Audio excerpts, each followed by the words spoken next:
Hello बच्चों, in this question it is given that a jar contain 120 liters of pure acid.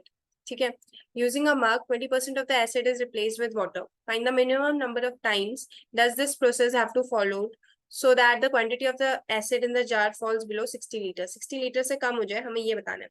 ठीक है, तो यहाँ पे हम एक फॉर्मूला यूज करते हैं that says quantity after replacement जो होगी that is equal to initially कितना था multiplied by 1 minus amount replaced upon initial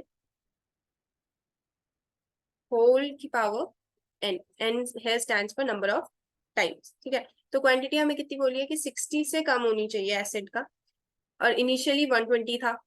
ठीक है, तो 1 माइनस अमाउंट कितनी हो रही है 20%, सो 20 अपॉन 100 इंटू 120. ठीक है, और इनिशियली कितना है, इनिशियली 120 था और हमें ये n की वैल्यू फाइंड करनी है. So when you reduce it further you will get 1/2 is less than, हमें क्या निकालना है, हमें इसकी वैल्यू निकालनी है कि 4/5 की पावर n. तो हम इसको अगर वैसे लिखे तो दिस विल बी डेसिमल में 0.5 शुड बी ग्रेटर देन 0.8 की पावर n. तो अब हम n की वैल्यूज चेक करते हैं. अगर n इक्वल टू 1 होगा तो 0.8 आएगी which is not less than 0.5. ठीक है, तो ये केस डिस्कार्ड हुआ. n इक्वल टू 2 पे the condition will be 0.5 is greater than 0.88 is 64.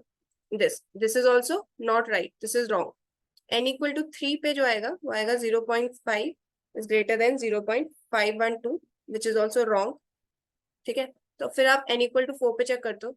n equal to 4 पे आएगा 0.5 is less than 0.4096 and that's correct. ठीक है, तो ये पहली n इक्वल टू 4 पे फर्स्ट टाइम ये कंडीशन जो इनइक्वालिटी गिवन है वो क्या हो रही है, सेटिस्फाई हो रही है.